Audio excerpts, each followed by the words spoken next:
Chapter 7. I know you are, but what am I? I'm not offended by all the dumb blonde jokes because I know I'm not dumb. I also know I'm not blonde. Dolly Parton, singer, songwriter, actress, altruist, businesswoman, bright shiny light.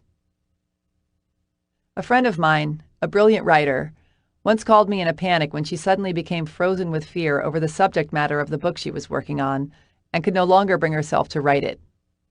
Her book was, among many other splendid things, very personal, dark, and twisted, and my friend was concerned that it was too much, that it was crossing the line, that she was exposing herself as a giant, weirdo, pervert freak. This brings up something that's so important to have a firm grasp on if you're going to get anywhere near reaching your full potential in this life as a writer, an artist, a business person, a parent, a butcher, a baker, a candlestick maker, or as a fully realized and evolved human being in general. Do not waste your precious time giving one single crap about what anybody else thinks of you. Imagine how liberating that would be. Other people's opinions motivate every move we make in our teens and our 20s. And as we age, if we're moving in the right direction, our obsession with how we're perceived by others begins to trickle away. But very few of us are able to escape its pointless grasp completely. Meanwhile, the truth is, the only questions you ever need to consider when making decisions about your life are: 1. Is this something I want to be, do, or have? 2. Is this going to take me in the direction I want to go, not should go? 3.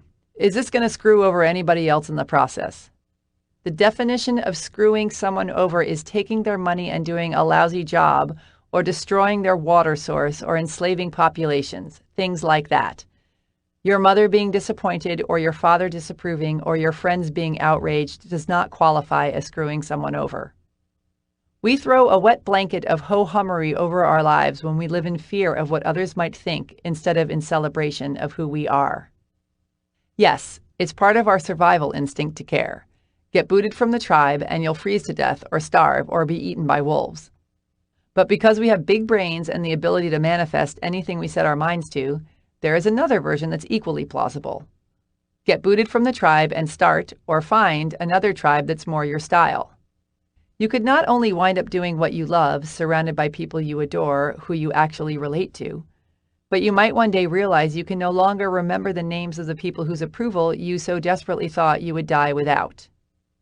Nobody who ever accomplished anything big or new or worth raising a celebratory fist in the air did it from their comfort zone.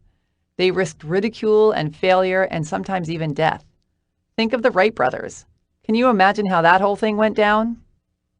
Margaret: did you hear about poor Susan? Ruth: Susan Wright? Helen: such a disgrace. Poor thing. Ruth: what happened? Margaret: well, her sons. Helen: as if she hasn't suffered enough already, birthing 2 boys as big as buffaloes, and now this. Margaret: seems her 2 sons. Helen: you going to eat the rest of your tapioca pudding? Mind if I help myself? Ruth: tell me already, Margaret. Margaret: well, this is going to sound as crazy as it is, but they... Helen: and now her sons think they can fly. Such a shame. Margaret: her sons think they can fly. Ruth: think they can fly? Margaret: yes, they think they can fly. They talk of nothing else. Helen: she just had the house painted too. They'll probably have to move out of town now. Once you step away from the herd and let your true self shine, you'll probably find yourself in front of the opinion firing squad, especially if you want to do is extraordinary and outside of everyone's comfort zones, which is why so many people run screaming from the lives they'd so love to live. Merely allowing yourself to be seen is a risk. I mean, look at how we treat celebrities. Their every move is picked apart and passed around and discussed and judged and photographed without makeup on. It's a wonder that only half of them spend time in rehab. You are responsible for what you say and do. You are not responsible for whether or not people freak out about it. 2 people can walk out of the same movie, one person clinging to the walls, bloodshot and devastated, leaving a trail of tissues, more moved by this film than any other film in the history of cinema, while the other person goes marching up to the ticket counter and demands her money back because she thought it was the worst piece of garbage to ever be projected onto a screen. One movie, two very different experiences. Why? Because it's not about the movie. It's about the moviegoers. What other people think about you has nothing to do with you and everything to do with them. The trick is to not only deny the criticism any power over you, but even more challenging, to not get caught up in the praise. There's nothing wrong with blushingly accepting a compliment, but if you find yourself always seeking outside approval that you're good enough, or cool enough, or talented enough, or worthy enough, you're screwed. Because if you base your self-worth on what everyone else thinks of you, you hand all your power over to other people and become dependent on a source outside of yourself for validation. Then you wind up chasing after something you have no control over. And should that something suddenly place its focus somewhere else, or change its mind and decide you're no longer very interesting, you end up with a full-blown identity crisis. All that matters is what's true for you. And if you can stay connected to that without straying, you will be a mighty superhero. Everything else is just other people's perception of reality, and that is none of your business. So how can you truly not care what other people think and be your most powerful self? 1. Ask yourself why. Why are you about to do or say something? Is it to be liked? To put someone down because you feel insecure? To get someone back because they made a fat joke about your mother? Or is it coming from a place of strength and truth? Are you doing it because it'll be fun? Because you feel called to do it? Because it'll change someone else's life in a positive, martyr-free way? Pay attention to your motivations and be honest. Practice coming from a place of integrity and you will be victorious. 2. Always do your best. There's no faster way to fall prey to outside input than when you're feeling insecure.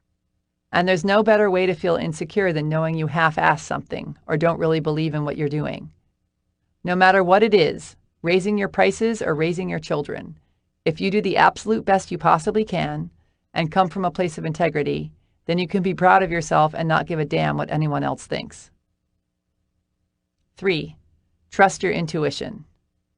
Birds use their intuition to navigate their way to breeding grounds halfway around the world. Deer and rabbits and other prey-type beasts use their intuition to avoid running into predators. The average human, on the other hand, will take the advice of their drunk-before-noon neighbor across the street instead of doing what deep down we know is best. How many times have you thought in hindsight, I knew I should have listened to my gut? You have an incredible inner guidance tool that you can use whenever you need it. Tell everyone to shut up and go away. Get quiet, give yourself room to feel and think. You have all the answers inside of you. Practice sharpening your intuition, take the time to strengthen your connection to source energy, and trust that you know what's best for you. The more centered and tuned in you are, the mightier you will be. Listen for more tips on how to do this later in the book. 4. Find a temporary role model.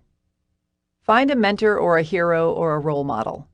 Get clear on why this person is impressive and inspiring to you, and when faced with a challenge that leaves you guessing how to react, ask yourself, what would my hero do? Not caring what others think is a muscle that can take some time to build up. So use this trick while you're still getting strong, and before you know it, you'll be able to ditch your hero and start asking yourself, what would I do? 5. Love yourself, no matter what anyone else thinks. Important note about outside opinions. While you are unauthorized to base your self-worth on what other people think, it doesn't mean you should miss out on the opportunity to benefit from outside input altogether, especially input from those who know you well. There is such a thing as constructive criticism and constructive complimenting, but whether or not they are constructive depends on you. For example, if people have been telling you for years that you're a hothead, that they feel they can't be open with you because the second you disagree with them, you blow up in their faces, ask yourself, is this true? Be honest. Can I use this information to better myself and the lives of others? If the answer is yes, commit to making the necessary changes. If the answer is no, let it go. Same goes for compliments. If people constantly tell you that you're a good listener, ask yourself, is this compliment true for me? Can I use this information to better myself and the lives of others? Again, if the answer is yes, figure out how you can capitalize on it. If the answer is no, let it go. Sometimes it's easier for other people to see what we can't see ourselves. So if they can help us connect with our truths and live happier, more authentic lives, then it's worth taking the time to listen. It still ultimately comes down to what's true for you, however. So the more connected to your inner truth you are, the easier it'll be to use outside opinions to your advantage, rather than let them rule your life.